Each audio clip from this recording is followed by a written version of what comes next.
Dreams. They come in all shapes and sizes. A dream wedding, a dream renovation, even a dream vehicle. But the reality is, dreams can be expensive, so you might think about a personal loan to help you get there sooner. But how do you find the one that's right for you?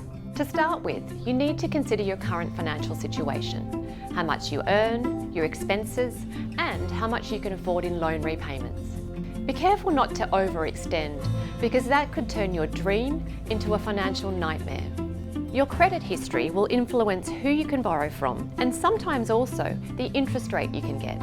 A personal loan with a fixed rate can help you budget month to month by setting your repayments at a fixed amount. And a variable rate might offer some flexibility, for example, if you want to pay extra to help settle your loan sooner. Secured loans have an asset as security, while unsecured ones don't, which can influence the amount you borrow and your interest rate.